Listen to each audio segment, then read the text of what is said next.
we've talked a little bit about your past, and we talked for probably about an hour the other day. Yes. And we didn't really we didn't really go into depth with very many things. No. Just kind of skimmed over things. But um, how far back do you want to go? I mean, where do you want to start this story from? My abuse started when I was 8. Mm-hmm. Um, we had a married couple babysit us. They were my mom's employers' parents. Mm-hmm. They seemed like they had us all the time. My mom sold real estate. My dad drove a truck. And we were instantly told that we had to call them Papa and Granny. Mm. Um, it got to a point where my sister didn't want to go and didn't have to go. She was 12 and she was old enough to stay by herself. But she also didn't want the responsibility of little brother, little sister. Mm-hmm. So Papa would come get us. And instantly, Papa decided that he was going to do whatever he wanted to me. Mm. To the extent I asked him not to. Later down the road, I asked him not to, and he pulled out his pocket knife, and my little brother was about 2 at the time. And he held it to my brother's throat. And he explained to me in a very calm manner that if I did not do what I was told, he would cut my little brother's throat, and he would kill my mom, my dad, and my sister. Mm. So, at 10 years old, I feel like you have no other choice but to believe this man that's holding your little brother at knife point. Right. So, I continued to just take it. About a year later, he had a gun in the truck. And I pled again, and I got the same answer with the gun at my little brother's head.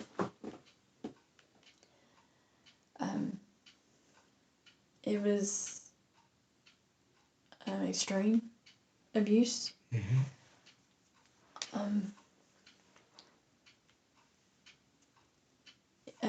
He let his 2 grandsons gang rape me in Ohio. We went on a family trip to Ohio that was going to be fun, and my mom kept putting me in the very back. Of course, she didn't know. Well, in the very back, he could put his hands wherever he wanted to, and no one was paying attention. Right. This was my trip to Ohio. Then in Ohio, I was gang raped by his grandsons and him. So on the way back from Ohio, he went to touch me, and I was coloring and had a pencil, and I stuck it in his eye. And yes, I got in trouble for what I did to Papa because we had to rush him to the emergency room. It was still the abuse. It got more sporadic. It wasn't as consistent. But I was also getting older, and I didn't have to go down there as much. I don't know why. I didn't necessarily stop my brother from going, but he was a boy. Right. And I just felt like he wasn't in danger. I was bribed with a horse, bribed with different things to keep my mouth shut.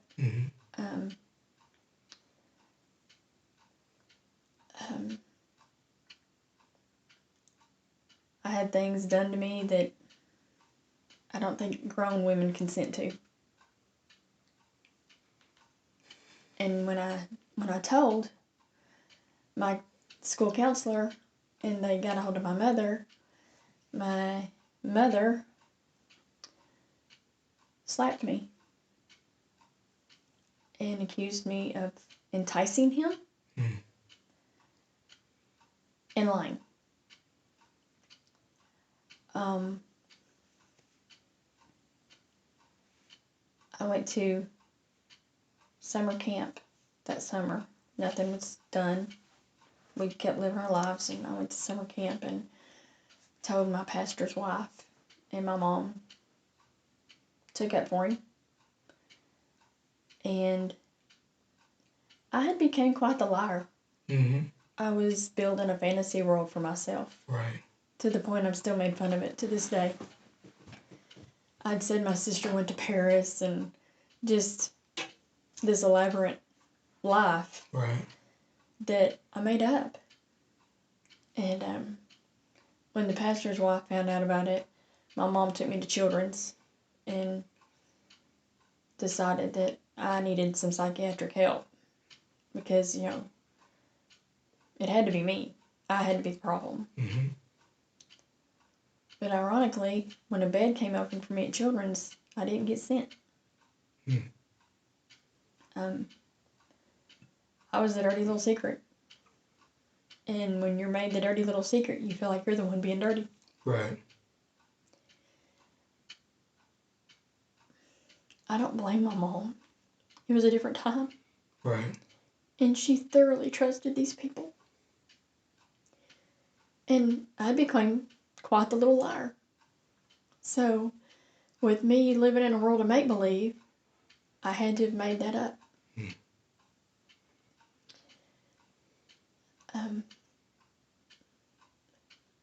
I think it stole my childhood. Right. I don't think I had one. All these people tell these awesome stories about walking around town and the lights went out, and I had some of that, but I don't know a time that I thoroughly enjoyed it. Right. I was just living to live. I wasn't doing the fun stuff.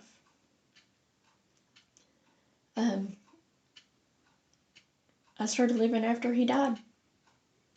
I think I was 13. So when I was 15, 16, 17, I did learn to live. Right. That's when for me, that's when the good stories kind of started.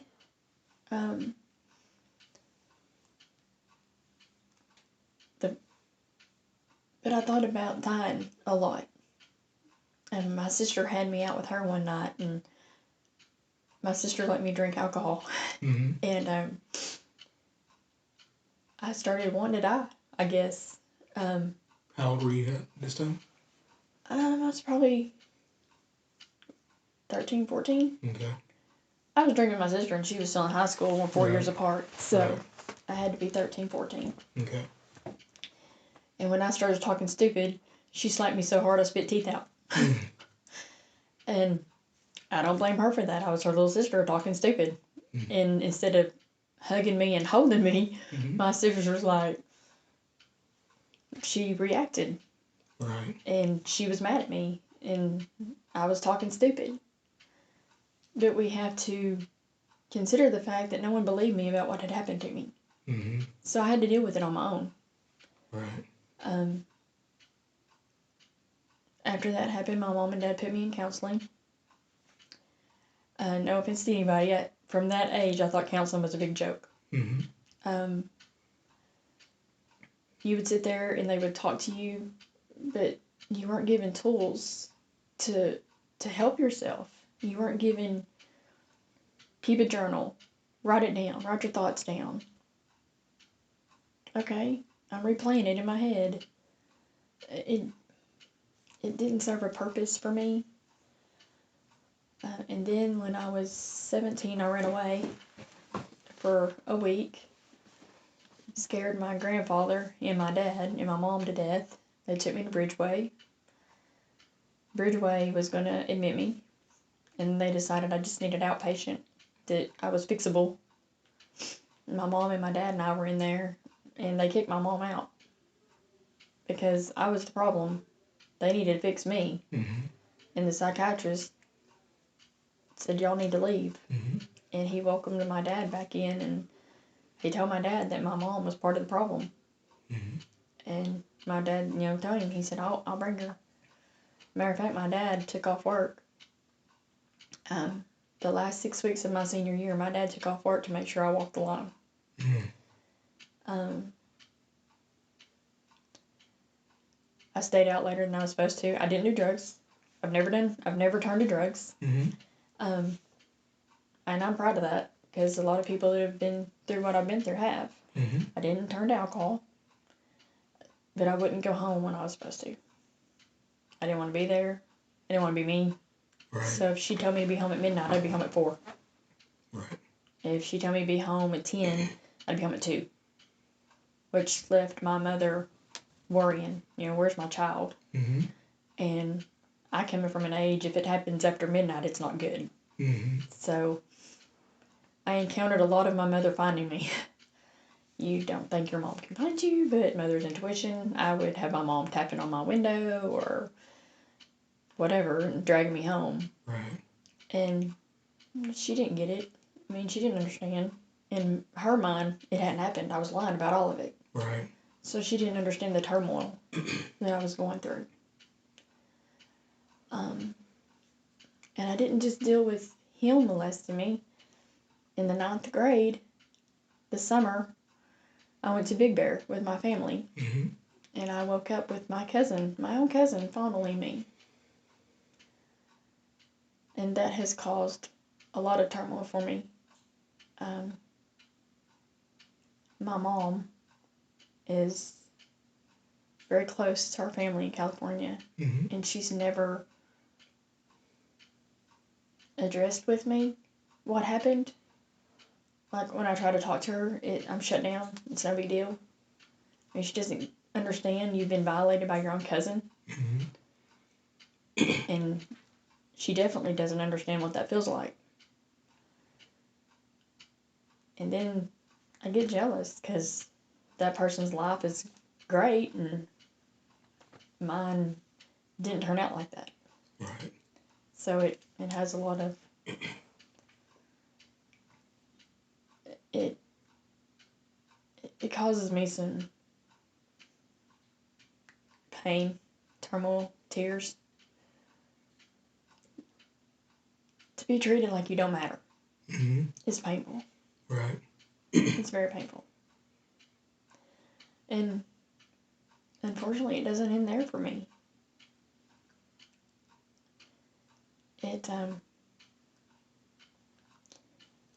It went from all that mess to my mom picking my first husband. And when I say picked my first husband, I mean literally picked my first husband. Made it a whole 4 months. And with my past, I couldn't consummate the marriage. Matter of fact, it was annulled because it was never consummated. April to August, and don't touch me. I couldn't. How old were you when you got married? It was my 19th birthday. Okay. Went to Vegas. We got married. He got drunk the first night with my family, so I can't say anything. Right. My cousins and my uncle gave me away. My dad was on the truck. He couldn't be there. And now I can't ask him. He's not here, but I don't know that he wanted to be there. My mom was there and some aunts were there. He came in drunk and asked, and I was like, it's my wedding night. You went out drinking without me? Of course, he was 3 years older than me, so it was legal for him to go drink, and it wasn't for me, even in Vegas. That's not how I was going to remember my first night. And then when we moved to Mojave, California, Edwards Air Force Base, got a little apartment off the base. We were great at playing video games together. We just weren't great at anything else. Right. He went home on leave, and he slept with his high school sweetheart. And I couldn't blame him. He came home, and he was tore up about it.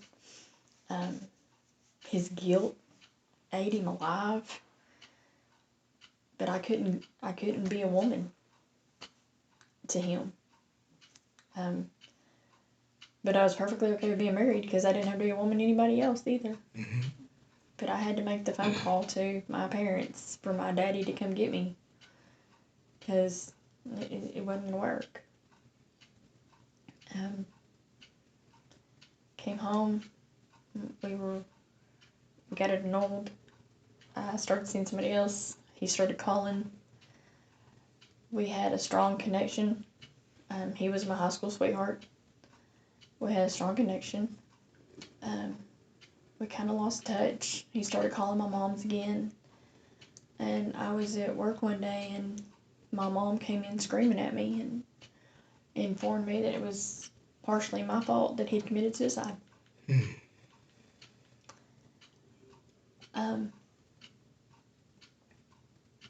It was pretty traumatic.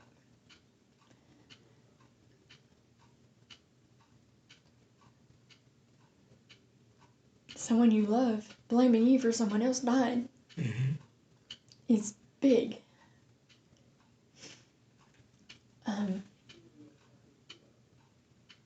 My grandma came and kind of saved the day and calmed everybody down. My mom loved him. We had a big issue because I was convinced in my head that my mom loved him more than me. And I was jealous. And then when that happened, I was really jealous. I mean, it was apparent. It may not be true, but in my head, it was perfectly clear. Right. So,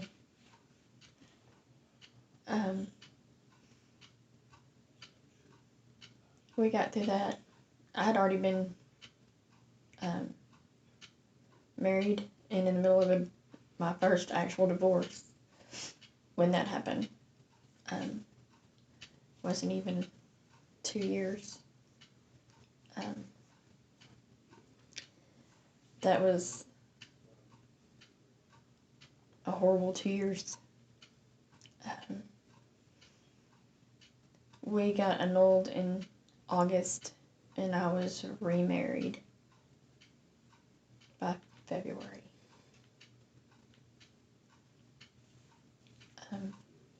He made good money, had cows, and my mom and I guess, thought that I'd be set for life. Military, you know, he'd been in the Navy and seemed to really have his stuff together. And I married him. I didn't love him. I knew I didn't love him. The night we got married, my grandfather was in the hospital. I wanted to use the motel phone to call and check on my grandfather. There were no cell phones. So he took the phone and took the receiver and knocked me across the face with it. And informed me that it cost to make that long distance phone call and that he wasn't paying for it. When he hit me, I fell on the ground, and that's the first time a human being had ever kicked me.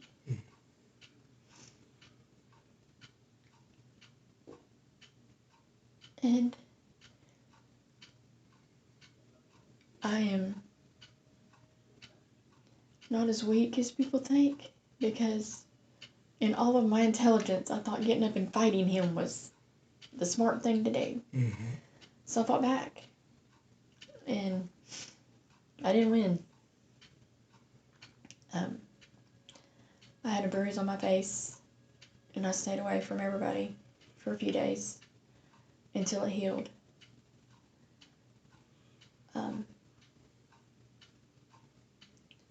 We would be here all night if I went into that 2 years. I kept in a closet when I was bad.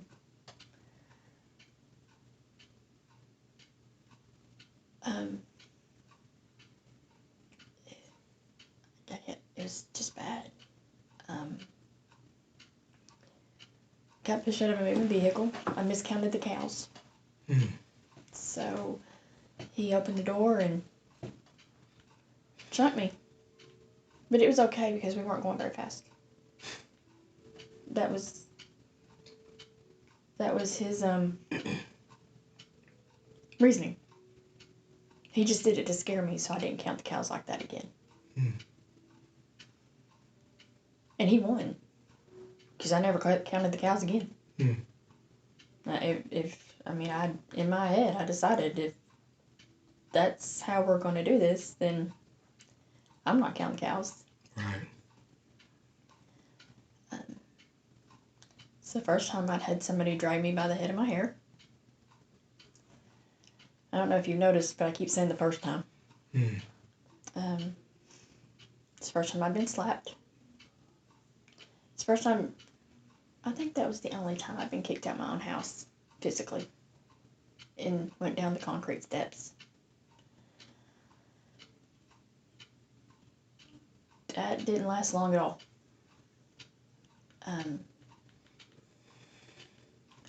I was in college at the time, and my grandmother was alive, and my grandmother informed me I didn't have to put up with that shit.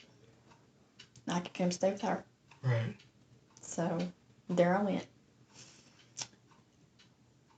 I went and stayed with my grandma, and met another one quickly.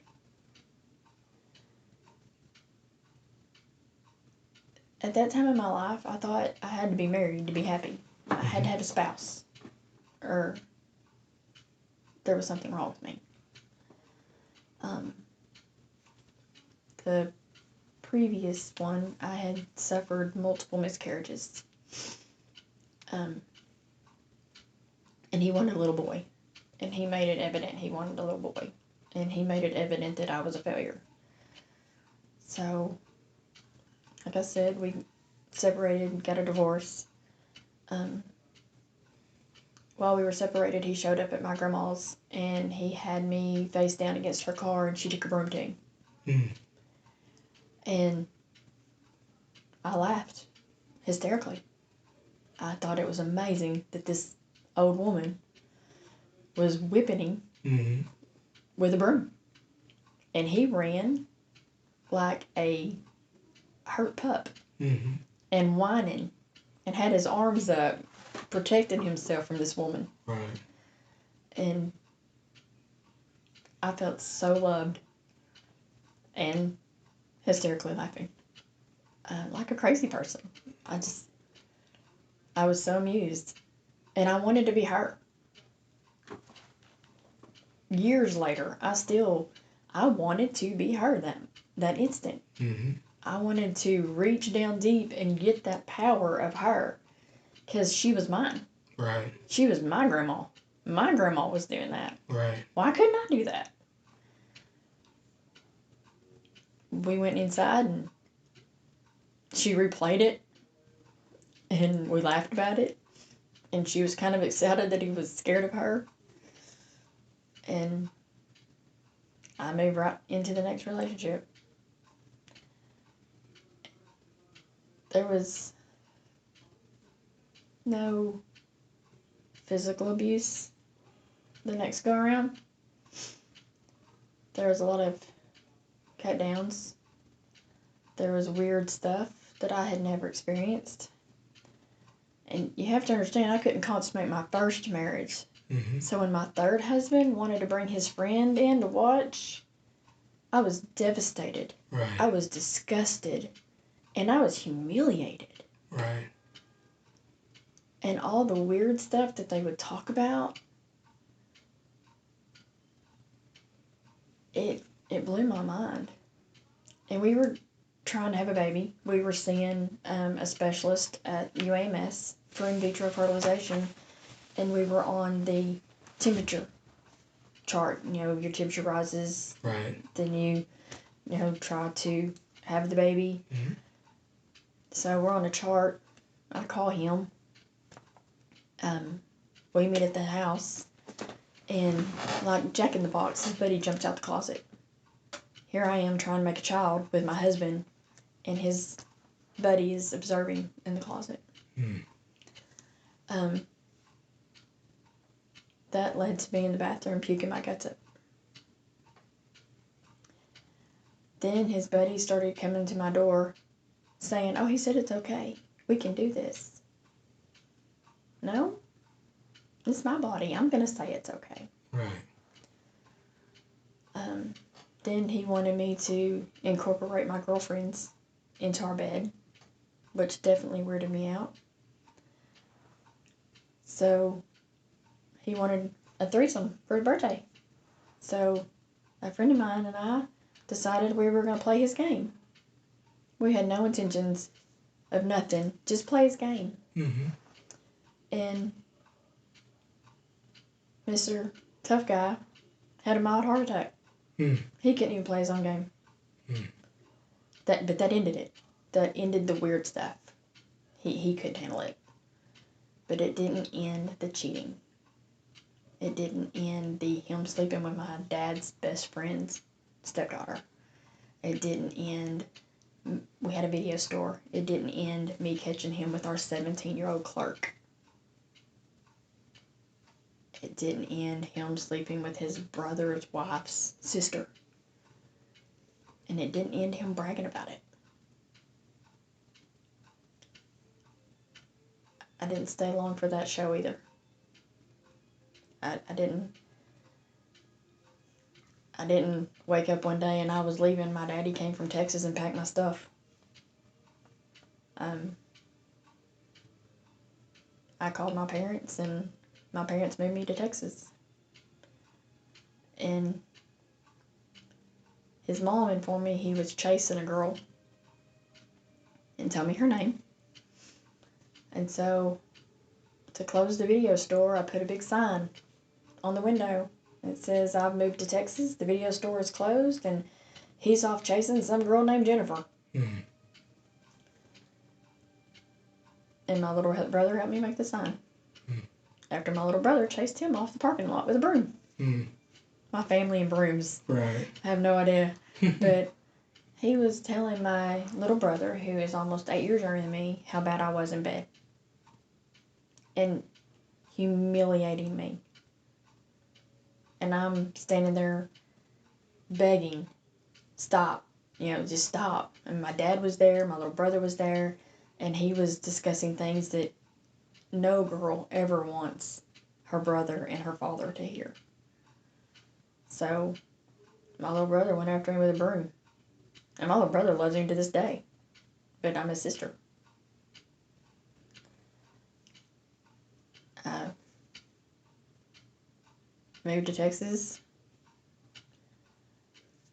And here we go again. Me thinking I have to be in love.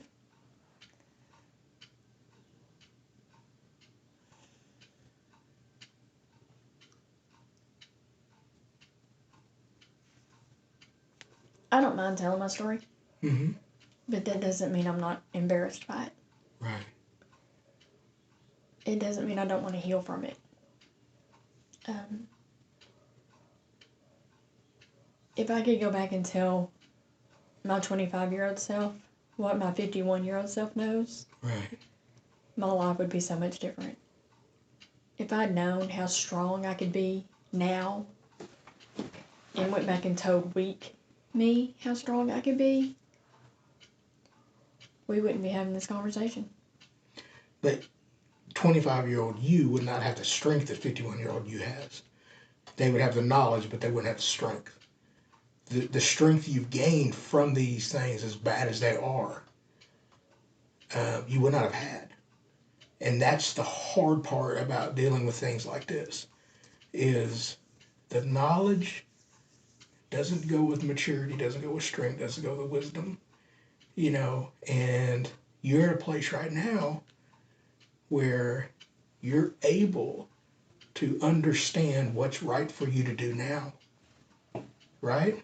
Yes. You are grounded now. Yes. You are standing strong in whether you want to be alone, whether you want to be with somebody, who's the kind of person you want to be with, how do you want to be treated, your respect for yourself, your worth for yourself. Yes. And again, that 25-year-old had no worth for herself because it was based on that 8-year-old being abused, right? And it was not being acknowledged for that abuse. Yes. So that worth was already, it didn't matter. Again, it didn't matter if you could go back in time because that 25-year-old needed to go through these steps to get this worth. Now, granted, would it have been nice to be able to take your mom back in time and let her witness what happened so she would have believed you so that you might not have gone through all those things? Great, but that 25-year-old you would just have taken that information and done nothing with it, you know. And that. But go ahead. I'm sorry. Go ahead. No, you've made so much sense. Yeah. To me right then. Mm-hmm. In that instant, you took a little regret away. Because you're right. I do have more maturity now, and back then, I was just trying to solve a problem. Mm-hmm. And I thought me being single was a problem. And it wasn't. Mm-hmm. At all. But I didn't know. Right.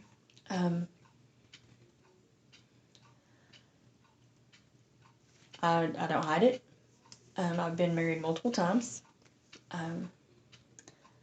Someone starts talking to me, that's the first thing I tell them. I've been married multiple times, and if you need to use that to make fun of me, we don't need to talk. If you're going to throw that in my face somewhere down the road, I don't need you in my life. Because we can all look up someone's court documents nowadays. Mm-hmm. You can't hide as much as you used to could. Mm-hmm.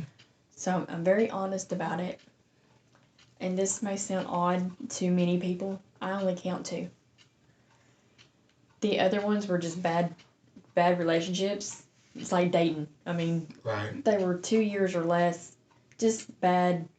Mm-hmm. Bad decisions, bad everything. But the last 2 were extensive. One, we were together for right at 10 years. And the second one, we were together basically right at 13 years. And those 2 were almost the worst times of my life.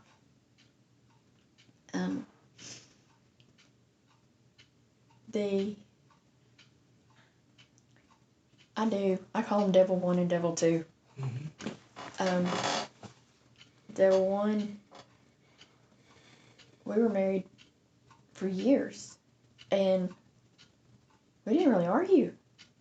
We processed everything, and we worked everything through, and he was a smooth talker, and he made you feel incredible.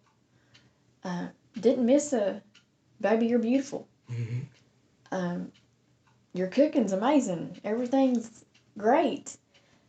We had the same hobbies. We loved the same things. We were into horses, and we never were together. We lived in Texas for a while, and we'd go do things in Dallas, and we would talk from the time we left Dallas to the time we got to Sulphur Springs. That's almost a 2-hour drive of just talking. Mm-hmm. And we never ran out of things to talk about. Until we would go to the wagon races. And Saturday night of every year that we went, I either got kicked in my back, drug off a horse, and I made excuses. It's just one night a year. It's okay. He's anxious. He's full of anxiety. He wants to race, and then when he got to race, it's racer's anxiety. It's this. It's that. It's not him. It's something else. Mm-hmm. Until it wasn't. At 4:16 in the morning, he came into our camp, and he pulled me out of the bed by the head of my hair. Pulled me across the camper metal steps, across the middle grate, slung me into our dually front tire, busted my head open. My lip was busted in 4 places. I got away from him. He chased me down, dragged me across the grass. My skin was brown where the grass stains on my skin and the blood from the grass blades had cut my legs open. Mm-hmm. My skin was brown where I'd been all bloodied up on my legs. My eye was busted. My eye socket was busted. And when I got in the truck and it was over, it was 4:47. So that was 30 minutes of a beating. And the way I got away, I faked an asthma attack. And he thought I was dying. Mm. And so he ran. And when he ran, because he thought I was dying in a cemetery in Clinton, Arkansas, I ran the other direction.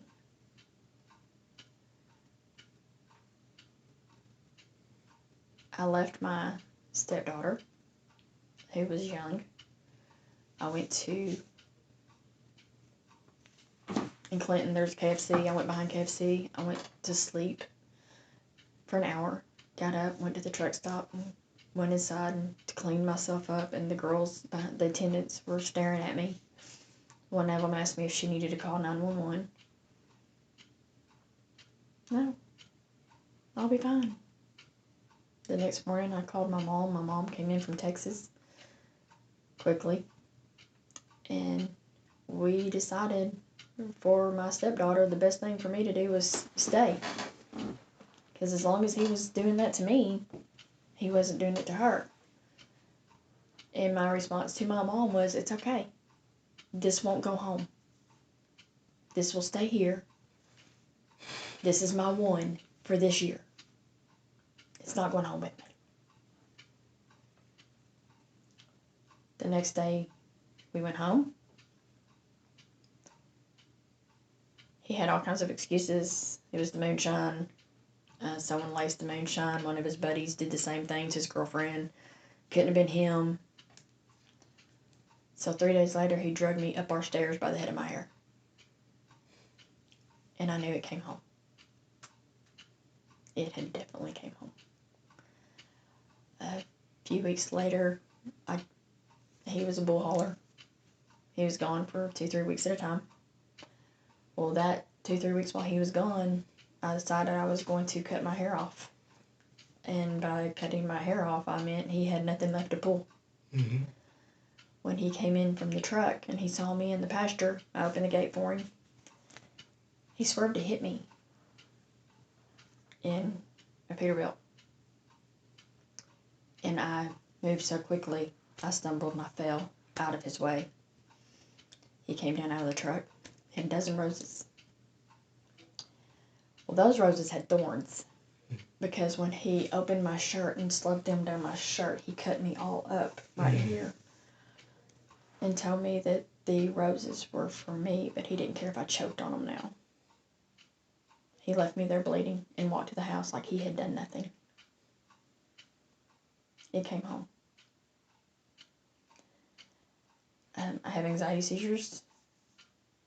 They got worse when he was home. He would walk over me and ask me why I couldn't die right. He wouldn't assist me. He wouldn't get me help. He wanted me to die right. But I protected her. I thought I was protecting her.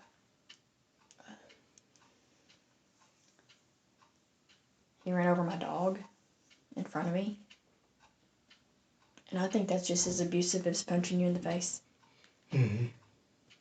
Those of us that have dogs or cats, whatever animal it is, that's our baby. That's right. That's an extension of our family. Right. So when you run over my dog, you did that to hurt me. Mm-hmm. he sicked one of our dogs on me. It tore up my calf. He would purposely put me on horses that weren't broke just to see what they needed. So I had my calf muscle ripped from my bone. When we got together, I had broke my hand in 3 places. My nose had been broke multiple times. And I broke my toe. After we were together, I had broken eye sockets, broke bones, metal through my hand, calf muscle ripped off my shin. It seemed like I was always injured. Bruises. Abusive people are smart. They bruise you where no one can see it.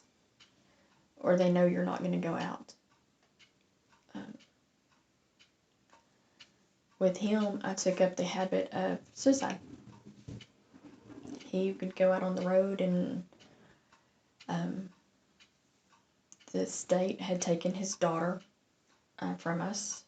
Not on a we had done anything wrong. She had been molested by her mother's boyfriend and her grandmother's boyfriend. And she had decided cutting, not herself, she started cutting things. She took a knife to somebody's vehicle. She took a knife. She did $2,500 worth of damage to our kitchen. She did damage at the school. So we got called to court and they put her in a facility in Northwest Arkansas. She was gone for almost a year. And while she was gone, I attempted suicide and crashed. And he wouldn't even come get me. At the hospital, he sent a friend to pick me up. And he told me he just couldn't look at me right now. That I'd embarrassed him. She was in a facility and I was trying to off myself and he just couldn't deal with it right then.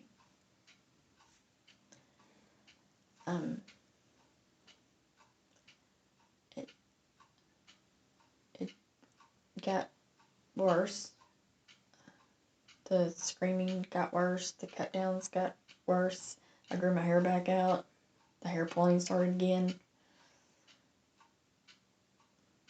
The shoving down. Falling downstairs. The things you tell people. Oh, I fell. And my family didn't know. I didn't pick up the phone and this is what happened to me. I hid it. And since I'm the pathological liar that I am, when I did try to tell him, and he told him a different story, it was his story that they believed. Things about how dirty my house was put on Facebook. My house was clean when I left it. I left. Everybody tells you to leave. Everybody asks you, why don't you leave? It's Arkansas. Right. Where are you supposed to go? You've got too much to go to a shelter. You don't have enough to get another house. Your finances are tied up. Nobody wants you living with them. Nobody wants to take you in as a responsibility. The crazy girl. We don't want her. So where do you go? Right. You meet a man. And the man promises to be your best friend. You can sleep on his couch. You can sleep in the bed. He'll sleep on the couch. And then you stay with the man while you're separated. And you get your life threatened. And you have a $200,000 home. You don't lose contact. You don't change your number. You take all those screaming phone calls. You get called a whore. Because you left this abusive man for the only person that would take you in. Literally, the only person that would take you in. So you're together for a year, and that person's your protector. Mm-hmm. That person's good to you. Mm-hmm. You had to leave this person with nothing because he wouldn't let you have the vehicle. He trashed the house. And by trashing the house, I mean he let the horses destroy the house. Mm-hmm. When we went and checked on the house, the windows were all busted. There was horse manure on the front porch. The doors were broken. This beautiful home that I'd shared with the devil. Mm-hmm. And the reason the devil didn't want to divorce me was because of this house. He didn't want to lose half the house. So he was going to tie it up and keep living in this house. Mm-hmm. Move his girlfriend into this house. Move his next girlfriend into this house. And don't misconstrue it. I don't care how many women he moved in the house. But why destroy the house? Mm-hmm. And while you're getting these phone calls from this man who gets a fictitious divorce from you, and you have to undo your divorce, and you have to go to court with him, with bailiffs protecting you from him, and you're the typical Arkansas white trash story, because you got your boyfriend in the courtroom protecting you from your husband. Mm-hmm. But what are our options? We're not given options. Right. Do I look back now and go, I probably had options. I should have looked a little harder. I should have slowed down a little bit. I should have taken a breath. Well, yeah. Yeah, but you didn't have the emotional tools to do that. No. You're still a broken little girl who was not believed, who was abused, who was used, who was taken advantage of, whose innocence was taken from her. Again, who was not believed and was not able to grow into that mature young woman who would have had the tools to say, I'm walking away from this. I'm going to do what I need to do, because it wasn't just the things, the superficial things in real life. It wasn't just the home, it wasn't the shelter, which are things that we need as human beings. We need food, we need shelter, we need clothing, but it's the emotional strength that you weren't allowed to cultivate as a child. You went from being a child to being an adult. You didn't have any adolescence. No. So again, you are in the negative. You were 25 going on 9 in so many different ways. Yes. Because you weren't able to grow normally. Yes. I agree with that. Yeah. But you still get mad at yourself. Everything you say makes so much sense to me. And my therapist makes sense to me. Mm-hmm. But you still get mad at yourself. People like me, and I'm just as guilty now, I want someone to save me. Now I know I can do it myself, but it would still be nice for someone to save me. Mm-hmm. But see, here's the thing though. If I was sitting across from you telling me the story, would you be mad at my younger self? If I said, at 20, 21, 22, this is the things that went on in my life, would you be mad at that person? No. No. So it's the same thing. No. You were an innocent child. That child that you're mad at, you need to love. I have had a dream. Yeah. Where I went back and I saw young me, and I did. I walked up and I hugged me. Yeah. And I dried my tears. Because what it ends up being is it ends up being victim blaming. You were a victim. Even at 20-something years old, you were still a victim. Because again, you weren't mature enough to be in those situations you were in. You didn't have the tools. You didn't have the training. You didn't have the teaching. You didn't have the ability to blossom into a young, mature bride who would have made mistakes, because we all make mistakes when we're 20, 25, whatever. But you could have found your way through it. But you couldn't stand on your own 2 feet because you were used to being in an environment that was unsafe, right? And was for a long period of time. So again, that when you think back at that person, look at that person the way you would look at it if it was somebody else. You want to hug that person. right? You want to say, guess what? I've got some things figured out. Come with me. And don't blame that person. I'll get there. Yeah.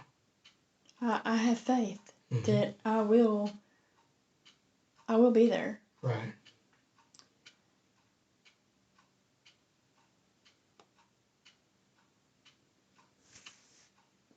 Devil number 2.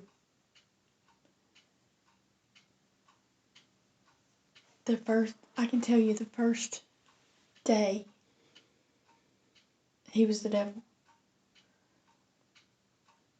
And I didn't get my answers for 3 years. He freaked out one day and he was going to commit suicide at the house. He'd ran out of his meds. His doctor was out of town. They wouldn't call his meds in, and he had to come in for an appointment. It was his 3-month checkup. And he flipped out. I finally talked him into getting in the truck, going to the doctor. We got 1.5 miles up the road.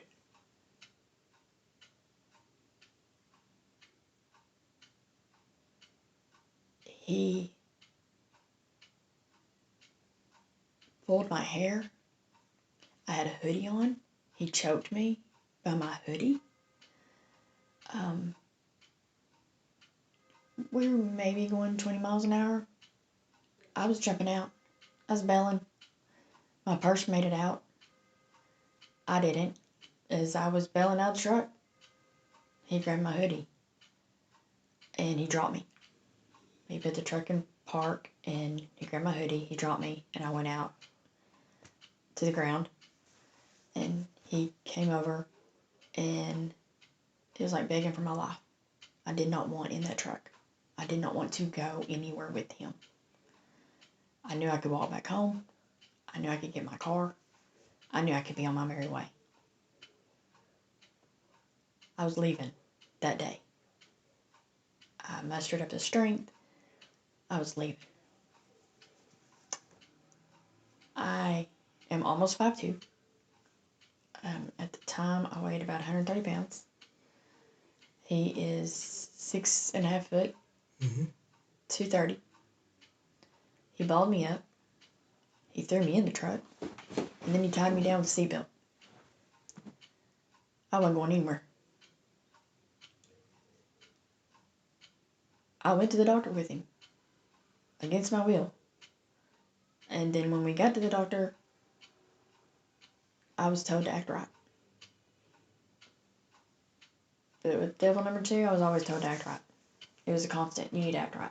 You need to act right. You need to act right. I was told to act right. We went in there, and he told me to tell him what happened. And I was confused. Mm-hmm. I couldn't imagine that he really wanted them to know what happened. And I was kind of scared for him because I've been committed. I've had other people commit me. And I didn't think that that's what he wanted. Mm-hmm. Well, I told him what happened. And they were going to call his meds in.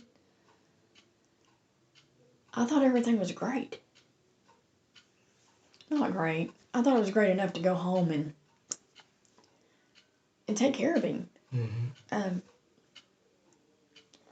I am not the pillar of sanity, so my heart went out to him once they explained to me that this was, medicine withdrawal, and this was his reaction to something that was their fault. Of course, they're medical, so they didn't jump up and scream, "Our fault." So I went home with him. We get home.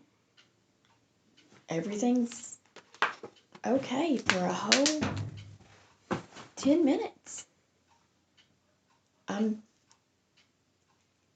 His doctor still hadn't made it back yet. I got a hold of her on her cell phone. I was sitting on the edge of the couch. I was looking things up on the internet for him to get him what he needed, the help he needed. He yanks the laptop, which was also my work laptop, yanks it out of my lap, throws it, shatters it, yanks the phone out of my hand. I was sitting there in shock. I mean, it's like that. I thought everything was calmed down. Right. Is what I thought. I thought we were in a calm. We're going to work on this together. We're going to be okay. Right. The thing I need people to understand about my last marriage is I loved him with everything in my being.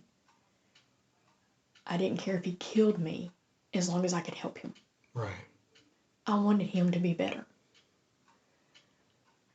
So I was sitting there in the chair. No, I don't remember what was going through my head. I was in shock. My husband had went ballistic. He comes back in that room with a long Colt 45 to his head with it cocked. And I know it's loaded. This gun is loaded. He pulls the trigger 2 inches from my face, telling me he wants me to have to clean his blood off of my face and his brains off of me. When the gun doesn't go off, I'm thinking by the grace of God, he starts running around the house with this gun. I don't know how I got away. And I didn't run far enough. I got out to the truck. The truck was parked in front of the house. I called 911. I told them he was armed. I told them he was going to harm himself. And she told me to get somewhere safe. And I told her that he was just running around the house. I could hear him in the house, but I didn't think he was coming out. The whole sheriff's department, it seemed like, came in. And I felt sorry for him. They couldn't get him out at first. He was not cooperative. He was not acting sane at all. But he knew his rights. Enough to be dangerous.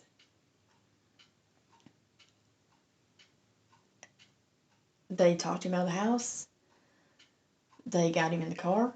And I was sitting there. They told him they were going to get him some help. They were going to do this for him and they were going to do that for him. They asked me what had been going on through the day. I told them what had happened. I did not know forcing me into the truck is kidnapping your own wife. So they arrested him. They did not get him any help. They had a counseling facility there to come check him out. She said the only thing wrong with him was he had anger issues. Wasn't anything else wrong with him. Well, not true. I mean, I lived with him. I knew there was more. And they kept him for 5 days with no charges pressed at all. Not an order of protection. Nothing. Just let him go. No help.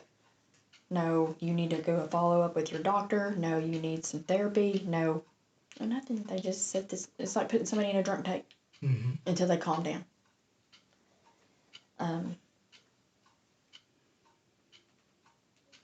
That was the last day of my normal life. It never went back to normal. It never went back to okay. And that was 2016. That was November 2016. It was a few days after his son's 18th birthday. And that's when hell started.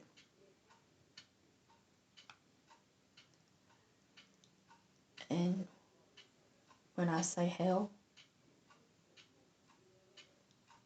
I've watched movies that don't even come close. I've watched movies where women have killed their husband Mm-hmm. for less.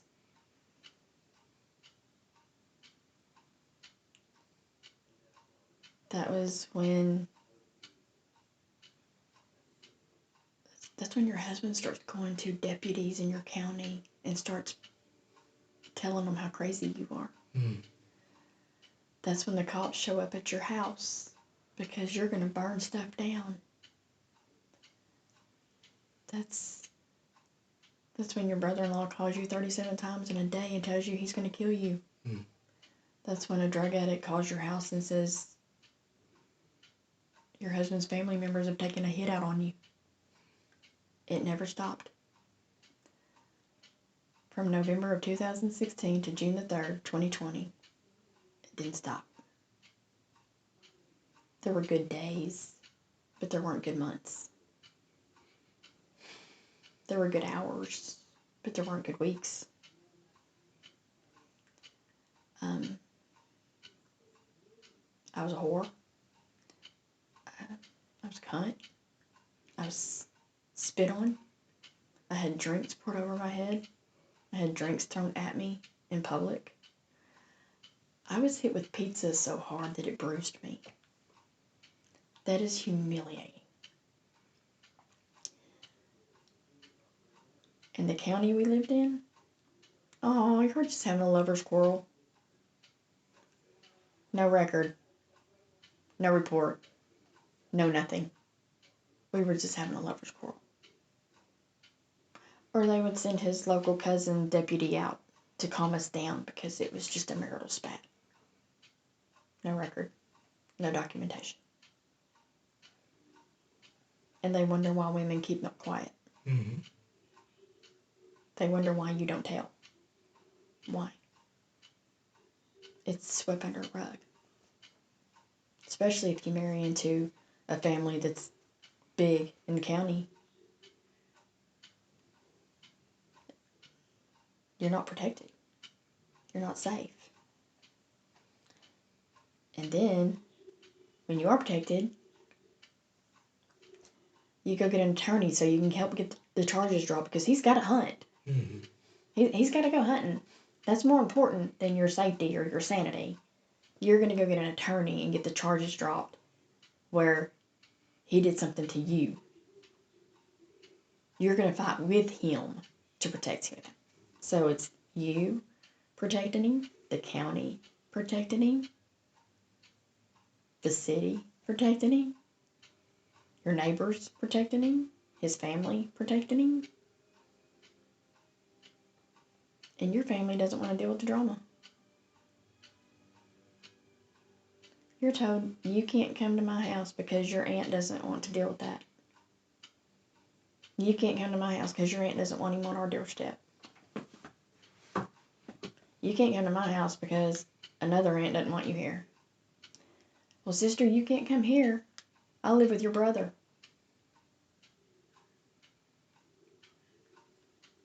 You love him. You're going to fix him. Nobody wants you anyway. Just stay.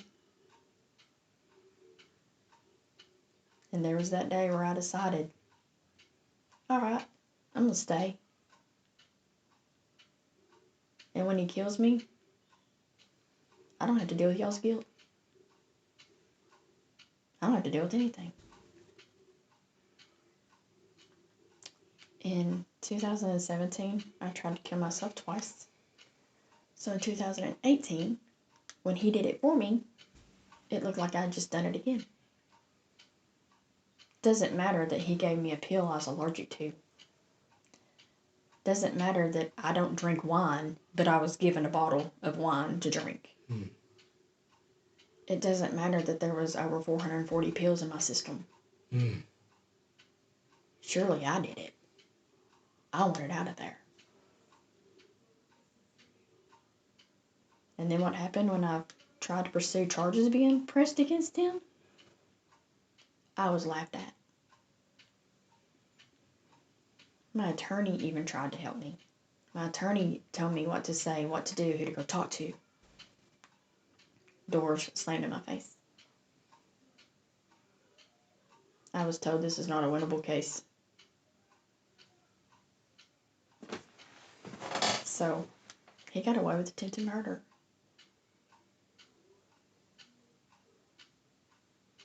But he's gotten away with murder. The person you love the most holds you by your throat and tells you about murdering a man and laughs because he got away with it. I told one family member, and he thought I was full of it until he did it. And then the response was, I don't know that that's a lie.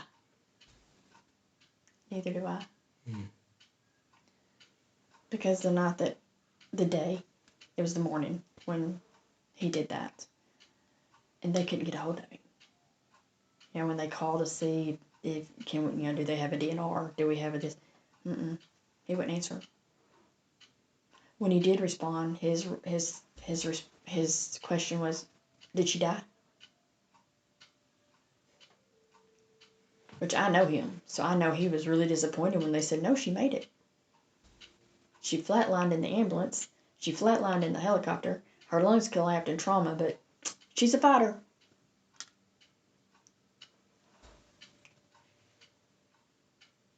Do you want me to enlighten you of what he was doing while I was in ICU? A family friend, female, she showed me the text where he was trying to take her to a resort in Hot Springs while I was laying in ICU, fighting for my life. His first text to her was, what are you doing? Her reply was, nothing. Why? His response was, you want to be doing me? Her reply was, how's your wife? You want to go with me to see her? And he never quit. He never gave up. He kept texting her, no matter how many times she said no. No matter how many times she said, let's go see her together. He kept trying to sleep with her.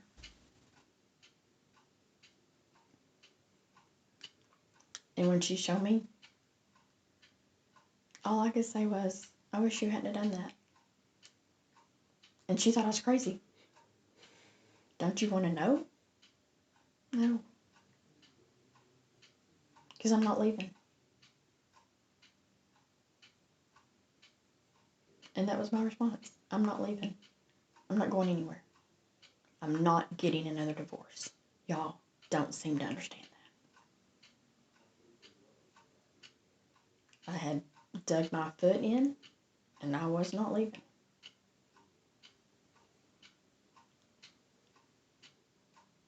And I was accepting my fate.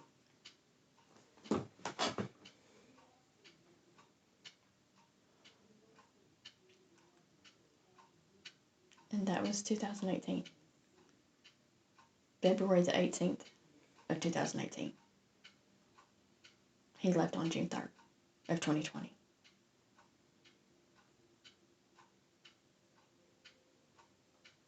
Over guns.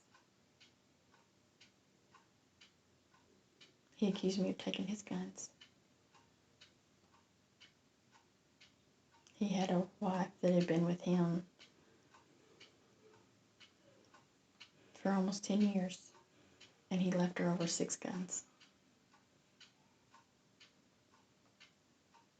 Took him throwing her, killing her, spit on her face, food thrown at her, drinks thrown at her, called every name you could think of. He left over 6 guns. Separated over 6 guns. I didn't stop talking to him until May the 15th of 2023. With the help of therapy. My amazing therapist convinced me I was worth more. My amazing psychiatrist told me I was worth more.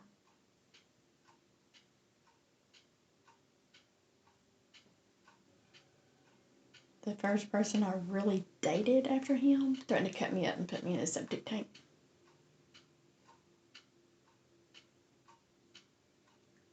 That's how I ended up here. I've always wanted a man to save me. My friend saved me. A woman that had been through minuscule of what I'd been through said, no, we're not doing this. Mm-hmm. Not my family. Not anybody I knew and loved my whole life. Another woman that felt my pain. Opened her home to me. And listened to me and cried with me. And here we are 9 months later. And we still cry. And we still swap stories. And neither one of us will listen to anybody else that wants to tell their story. And that's the Cliff Notes. So where do you find yourself right now? How do you feel about yourself? How do you feel about your situation? How do you feel about your life?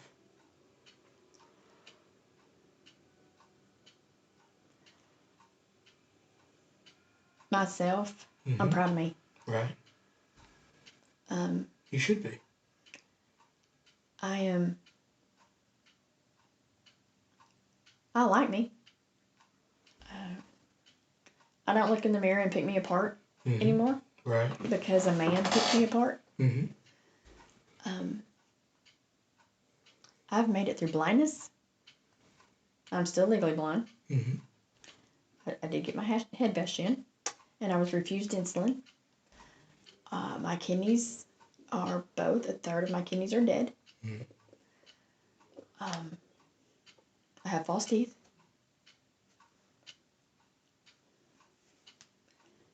Without all those things, I like me more than I ever have. Good. I'm stronger, and I've never been proud of me. I've always been ashamed of me. Right. Because I'm 51 and I don't have that house, that pool, and nice. I mean, I don't have a bad vehicle, but I don't have all these materialistic things that other people my age have. Mm-hmm. But at 51, they haven't had to live my story. They haven't had to start over and over and over again to something I blame. I had no control over my childhood. And I think a lot of decisions in my life I made because of my childhood. I was 43 years old when my mom told me she was sorry for not believing me.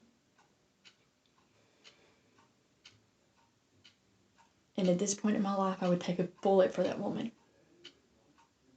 I haven't always felt that way. She is my mama, my best friend, my biggest cheerleader.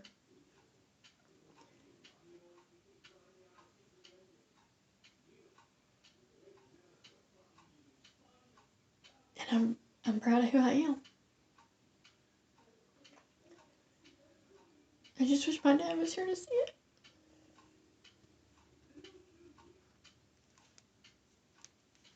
Well, from the outside looking in, I'll tell you exactly where I see you at right now.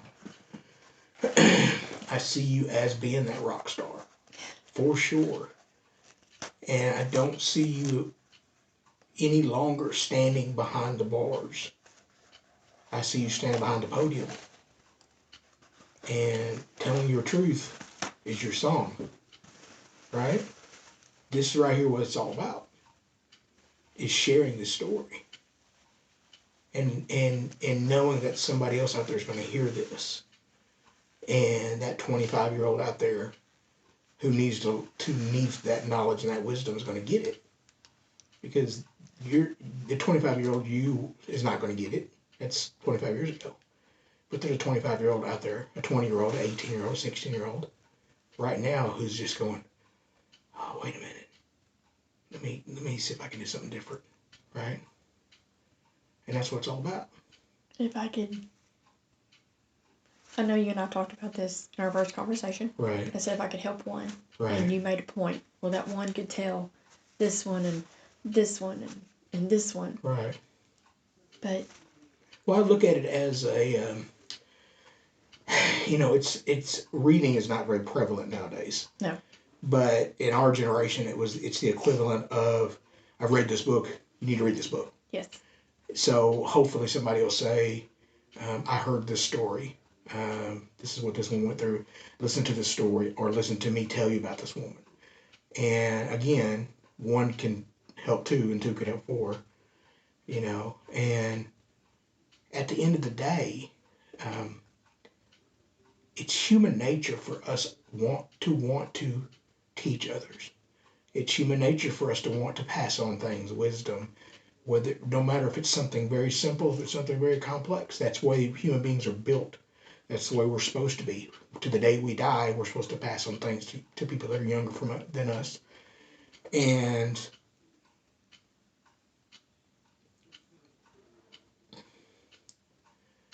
you're 51, right? yes, And you think about the 25-year-old you, the 26-year-old you was 25 years ago. That seems like so long ago, doesn't it? it does. It seems like forever A ago. lifetime. It's a lifetime. So if you think about that now, for the next 25, 30 years, you've got so much life, and it's so much longer than you think it is. You can live a whole new life for the next 25 years. And even when we were younger, I heard my mom, when my mom was 50, she said 50's not as old as I thought it was when I was 20. Right. It was her 50th birthday. At 51, 51 is not as old. Right. And I look around and I laugh because the Golden Girls were in their 50s. Mm-hmm. And I think to myself, we don't look at 50. Right. Like they used to look at 50. Right. We don't live at 50. Mm-hmm. Like they used to live at 50. Right. So there's days I do think, okay, I've got a new lease on life and I've got a lot left in me, even needing a kidney transplant. Mm-hmm. Even, I told you the other day, I don't think I want a kidney because of my life. Mm-hmm. But since I've talked to you, I've seen my mom. Mm-hmm. And my mom said, how dare you? How dare you? And I didn't get it right then. And the next day, my mom grabbed my arms and she said, you're going to find something that makes you want to live again. Mm-hmm. And I've been around I have a tight group of friends, and I've been around them, and I don't have children, and I feel like I've missed something in life, but they share theirs. Mm-hmm.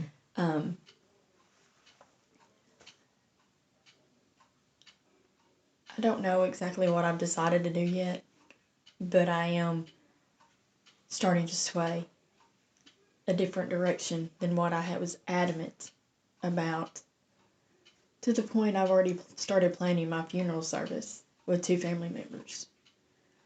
And now I'm like, wait a minute. This is my choice. I'm doing this to me. Mm-hmm. Nobody else is doing this to me. And I knew we had this interview today, and I thought to myself, the ultimate devil in my life would be so happy if I gave up and quit telling my story. Mm-hmm. If I would just shut up and go away. And me giving up on life and not getting a kidney, he wins. Mm-hmm. Because that's the ultimate shut up. And yes, you'll have this, and there's a recording, but it's so much more powerful when I can tell my story. Mm-hmm. So like I said, I am swinging another direction at this point. I don't know that I'm ready to shut up. I don't know that I'm ready to not be heard.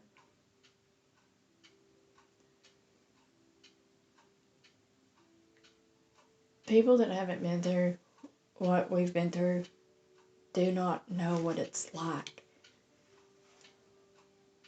to have the person you love the most in the whole wide world try to take your life. Mm-hmm. And be proud of themselves for it. And if I go willingly,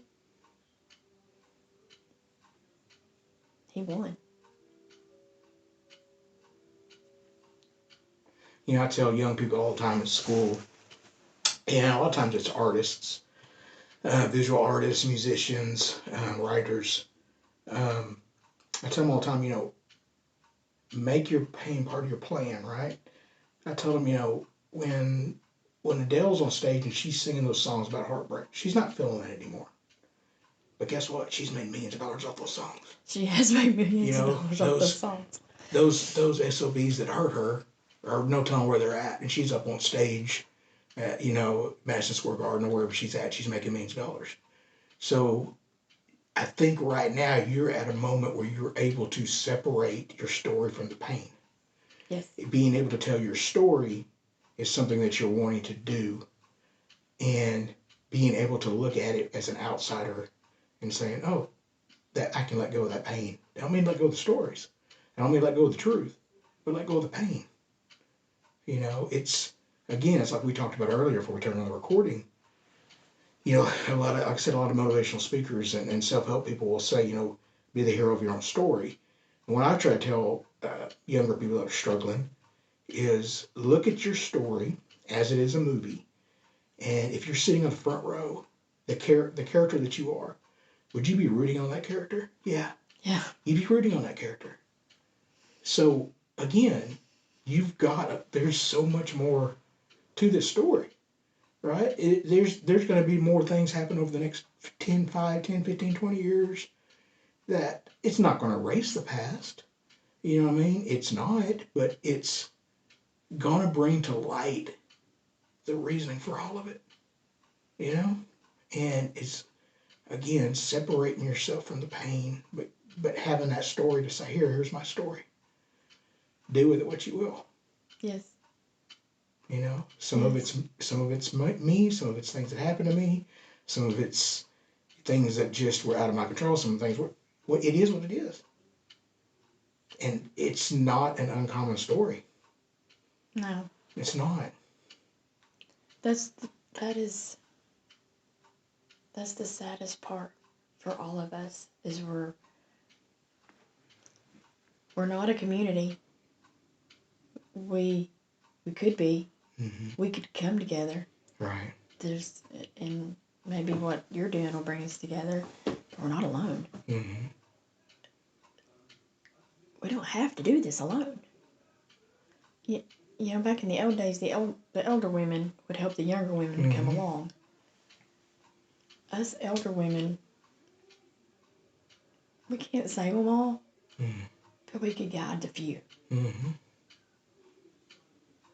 And again, this is something I try to use as an example. In the word shame is misused sometimes. Sometimes we're ashamed of things that happen to us that we don't have control over. We're even ashamed to tell that part of our story sometimes. But again, if the 25-year-old you was sitting across from the 51-year-old you, and it was a different person, they were telling a story, you wouldn't lose respect. You'd gain respect for you. Yes. I would. The same thing. I would, if I was younger, I'd be like, oh, that person's been through. That person's a rock star. Oh, that person. I mean, because we've heard these stories about famous people that's gone through these tragedies and things like that. Turmoils and things, and we're just like, oh, we're in awe of that person. We're not like, oh, that person's oh that poor thing. We're not like that. We're in awe of that person. And you're in a position right now with things that's happened, your maturity, your wisdom, where you are in life, and your strength to be that person for other people. And the reason that I wanted to do this and focus around women is because, again, there are things that men go through that are uniquely men. There are things that men go through that are just as bad as women, but we're still in a society, it's still a male-driven society, and women are still at a disadvantage.